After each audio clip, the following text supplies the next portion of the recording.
El libro de Ageo es el libro de las reflexiones. Dios le dice a su pueblo: meditad bien en vuestros caminos. Él invita a considerar el porqué de la escasez y el poco rendimiento. Dios no puede ser dejado en último lugar.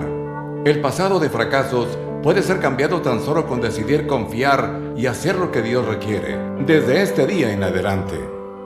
El Dr. Rubén Tenorio presenta Ageo, el libro de las prioridades.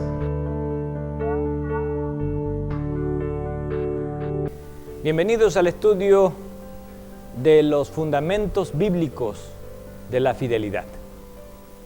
La fidelidad es un tema que permea todas las Sagradas Escrituras. En ella encontramos el gran principio de la fidelidad, que puede ser resumido en una sola frase: Dios ocupa el primer lugar. Y este principio se encuentra claramente en el libro de Ageo. Por eso al libro de Ageo le llamamos el libro de las prioridades. Sin embargo, para entender el libro de Ageo es importante conocer su contexto. Y su contexto se halla en el libro de Esdras.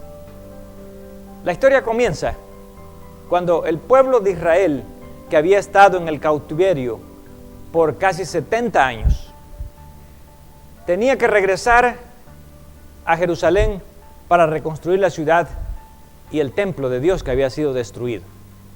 Sin embargo, Dios había provisto que a través de un rey persa, él podía llevar adelante este plan para su pueblo.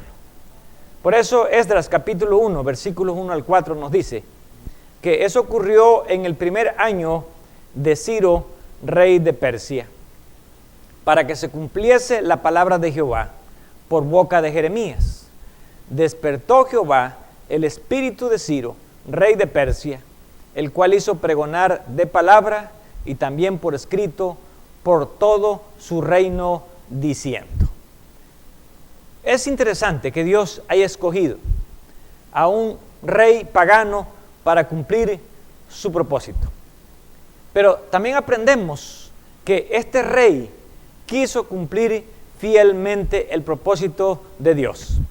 Y eso lo vemos expresado en el libro de Esdras, capítulo 1, versículos 2 al 4, donde dice: así ha dicho Ciro, rey de Persia: Jehová, el Dios de los cielos, me ha dado todos los reinos de la tierra y me ha mandado que le edifique casa en Jerusalén, que está en Judá.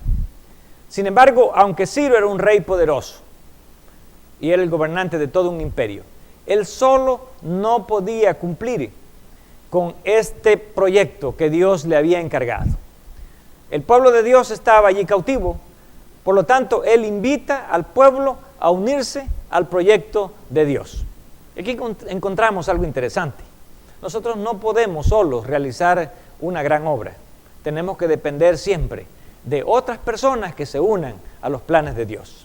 Y por eso ahí mismo en Esdras, en el versículo 3 nos dice: quien haya entre vosotros de su pueblo, sea Dios con él, y suba a Jerusalén, que está en Judá, y edifique la casa a Jehová, Dios de Israel.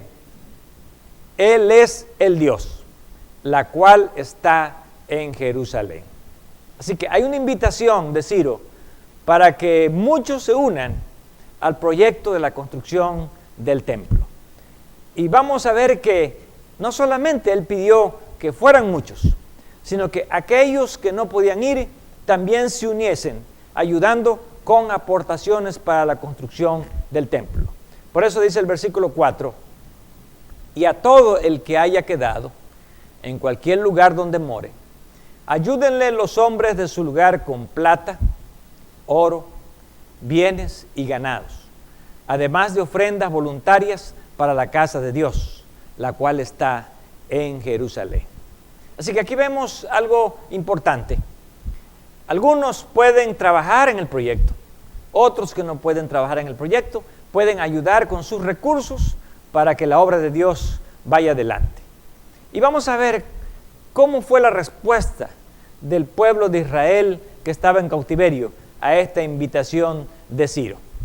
Y encontramos en Esdras capítulo 2, versículos 64 y 65, la siguiente declaración. Toda la congregación, unida como un solo hombre, era de 42,360, sin contar sus siervos y siervas, los cuales eran 7,337, y tenían 200 cantores y cantoras. Aquí vemos que una gran multitud compuesta de 42,360 personas más 7,337 siervos respondieron al llamado, dando un total de 49,697. Casi 50,000 personas estuvieron dispuestos a ir a Jerusalén. Y no solamente ellos fueron los que fueron a hacer el trabajo de Dios. Sin embargo, también había voluntarios que deseaban contribuir para la causa. Y esto nos dice el libro de Esdras, capítulo 1, versículo 6, donde menciona, y todos los que estaban en sus alrededores les ayudaron con plata y oro, con bienes y ganado, con cosas preciosas, además de todo lo que se ofreció voluntariamente.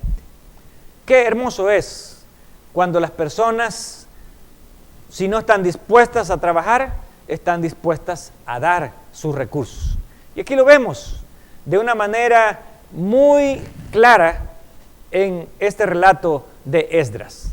Ahora, Dios nunca pide que demos más de lo que no podemos dar. Y Dios desea que lo que demos, lo demos también de buena voluntad y con alegría.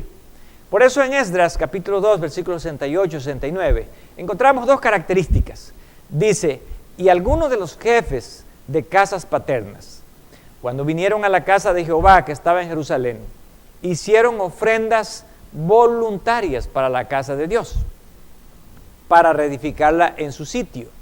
Según sus fuerzas, dieron al tesorero de la obra 61,000 dracmas de oro, 5,000 libras de plata y 100 túnicas sacerdotales.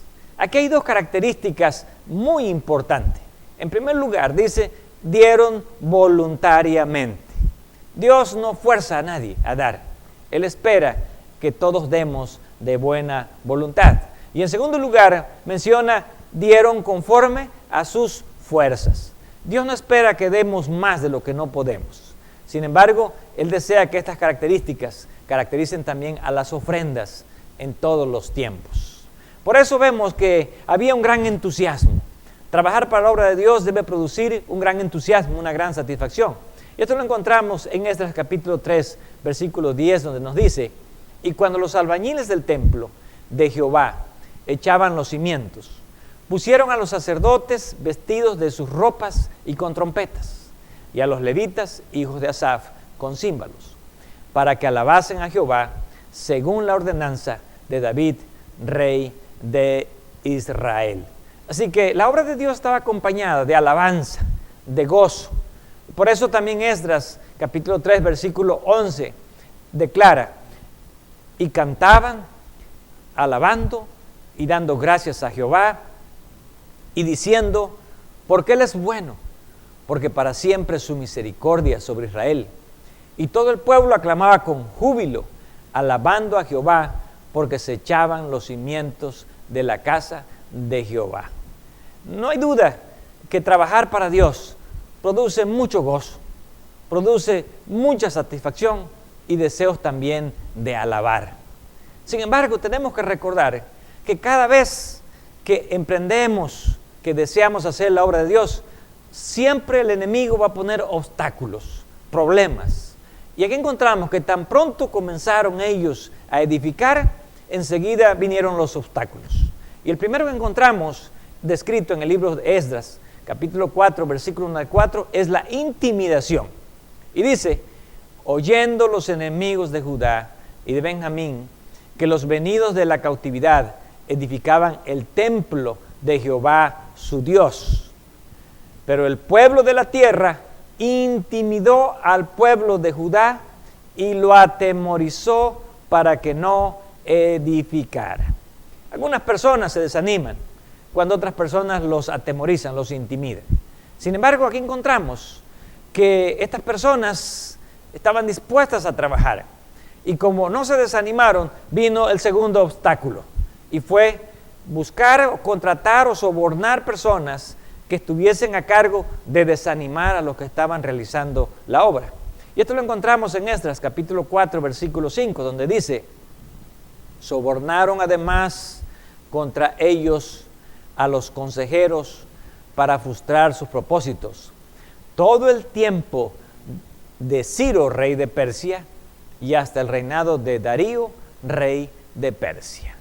Aquí vemos que esta fue una arma muy positiva, sobornar, no solamente durante el reinado de Ciro, sino hasta el tiempo de Darío. Había más obstáculos que poner. Y aquí encontramos que también se trató de poner en mal al pueblo judío ante las autoridades persas. ¿Cómo? Fabricando calumnias destructivas. Y esto lo encontramos en Esdras capítulo 4, versículo 6, donde se declara: y en el reinado de Asuero, en el principio de su reinado, escribieron acusaciones contra los habitantes de Judá y de Jerusalén. Habían muchos problemas, habían muchos obstáculos. Sin embargo, tenemos que recordar que los problemas no deben ser los indicadores para no realizar la obra de Dios. Tampoco los problemas deben ser excusas para la infidelidad, para no cumplir fielmente con lo que Dios nos ha pedido. Por eso en el libro de Ageo, capítulo 1, versículo 2, encontramos la siguiente declaración: así ha hablado Jehová de los ejércitos diciendo: este pueblo dice, no ha llegado aún el tiempo de que la casa de Jehová sea reedificada. Los judíos encontraron excusas y dijeron: si hay problemas es porque no ha llegado el tiempo, así que no vamos a hacer más la casa de Jehová. Y entonces, ¿qué ocurrió? Aquí hubo un cambio de prioridades. Y tenemos que entender que cuando nosotros cambiamos las prioridades, cuando quitamos a Dios para ponernos a nosotros en primer lugar, ese es simplemente el principio de las calamidades que vendrán sobre nosotros. Y vemos aquí la actitud del pueblo reflejada en Ageo, capítulo 1, versículo 4, y también el reclamo de Dios cuando dice: es para vosotros tiempo, para vosotros, de habitar en vuestras casas artesonadas o enmaderadas, y esta casa está desierta. Es fácil dejar de hacer la obra de Dios para dedicarnos a nuestros propios intereses. Sin embargo, cada vez que hacemos eso, la calamidad está frente a nosotros, y por eso Dios ahora les hace una advertencia, y en esta advertencia les dice: piensen bien lo que están haciendo. Y esto es lo que declara Ageo 1:5. Pues así ha dicho Jehová de los ejércitos: meditad bien sobre vuestros caminos. Es importante que cuando nosotros dejamos de hacer la obra de Dios, pensemos bien en qué estamos haciendo. ¿Qué es lo que estamos haciendo? ¿Por qué estamos cambiando las prioridades? ¿Por qué estamos poniendo a Dios en el último lugar? Y si continuamos en esa actitud, enseguida vendrán los resultados de la infidelidad. ¿Cuáles son los resultados de la infidelidad?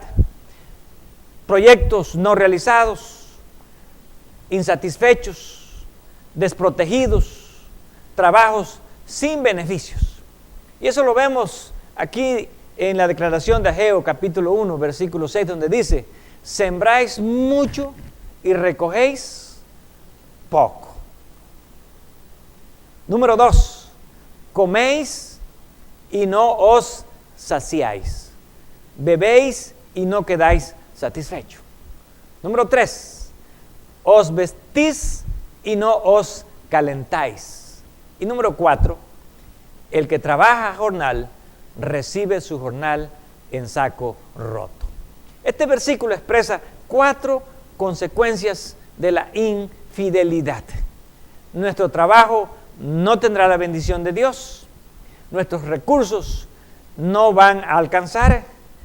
Todo lo que nosotros podamos reunir se irá de una manera inexplicable. Y Dios dice, todo esto es el resultado de la infidelidad. Y aún agrega en Ageo 1, 10 y 11, por eso se detuvo de los cielos sobre vosotros la lluvia, y la tierra detuvo sus frutos. Y llamé la sequía sobre esta tierra, y sobre los montes, sobre el trigo, sobre el vino, sobre el aceite, sobre todo lo que la tierra produce, sobre los hombres y sobre las bestias, y sobre todo trabajo de manos. Así que si vemos que nuestro trabajo no es productivo, es hora de meditar bien, como dice Dios, pensar bien. Podría ser que estamos dejando a Dios, a su obra, en último lugar y nos estamos nosotros poniendo en primer lugar. Por eso el libro de Ageo nos recuerda que el principio de la escasez es cuando yo pongo lo mío primero y dejo a Dios en último lugar. Por eso Ageo 1:9 nos dice, buscáis mucho y halláis poco, y encerráis en casa, y yo lo disiparé en un soplo. ¿Por qué? Dice Jehová de los ejércitos, por cuanto mi casa está desierta, y cada uno de vosotros corre a su propia casa. Cuando nosotros dejamos los intereses de Dios para seguir nuestros propios intereses, estos serán los resultados. Ahora Dios le dice, ahora Dios los invita, hay que cambiar nuestra manera de pensar. Pero no solamente basta cambiar la forma de pensar, también hay que cambiar nuestra manera de actuar. Y esto lo dice Ageo en el capítulo 1, versículos 7 y 8, donde declara, así he dicho Jehová de los ejércitos, meditad sobre vuestros caminos, subid al monte, traed madera, reedificad la casa, y pondré en ella mi voluntad, y seré glorificado, ha dicho Jehová de los ejércitos.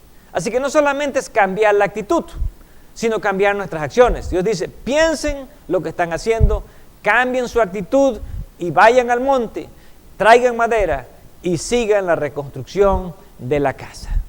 Ahora, a veces nos quejamos de que no tenemos recursos para dar a Dios, pero recordemos que lo único que necesitamos es ser fieles y Dios dará todos los recursos necesarios. ¿Por qué? Porque Él es el dueño de todas las riquezas materiales. Y esto también lo declara el libro de Ageo en el capítulo 2, versículo 8, donde dice, mía es la plata y mío es el oro, dice Jehová de los ejércitos. Así que Dios dice, no se preocupen, yo tengo los recursos, lo único que requiero es su fidelidad. Y ahora Dios nos invita para que después de que nosotros hemos cambiado nuestra actitud y desde el momento en que empezamos a ser fieles, podamos medir los resultados. Y Dios se compromete que los resultados serán inmediatos. Por eso en Ageo capítulo 2, versículo 15, Él dice, ahora pues, meditad en vuestro corazón desde este día en adelante, antes que pongan piedra sobre piedra en el templo de Jehová. Aquí notamos que Dios le dice, vamos a medir los resultados. Desde el día en que ustedes cambiaron su actitud, desde el día en que ustedes cambiaron sus acciones y fueron y trajeron lo necesario para la construcción de la casa de Dios, vamos a ver qué era lo que pasaba en el pasado y qué va a pasar de aquí en adelante. Y Ageo capítulo 2, versículo 16 nos dice, ¿cuáles eran los resultados del pasado de la infidelidad? Y Dios dice, antes que sucediesen estas cosas, venían al montón de 20 efas y había 10. Venían al lagar para sacar 50 cántaros y había 20. Así que encontramos aquí que en la infidelidad lo que esperamos recibir no se recibe. Y aun cuando ya lo que hemos acumulado y esperamos que nos va a alcanzar para un proyecto, tampoco alcanza. ¿Por qué? Porque no tiene la bendición de Dios. Realmente la bendición de Dios comienza el mismo día en que nosotros comenzamos a ser fieles. Y por eso Ageo, capítulo 2, versículo 19, dice, ¿no está aún la simiente en el granero? Ni la vid, ni la higuera, ni el granado, ni el árbol del olivo ha florecido todavía, mas desde este día os bendeciré. Qué interesante. Ni siquiera las cosechas habían venido. El pueblo de Israel esperaba las cosechas para recibir las bendiciones de Dios. Dice Dios, no hay cosechas. Todavía no hay cosechas. No hay frutos, ni granos. Pero yo les prometo que desde este día que ustedes cambiaron su actitud, yo los voy a bendecir. Y esto nos enseña una gran lección. Las cosas nunca serán iguales cuando ponemos a Dios en primer lugar.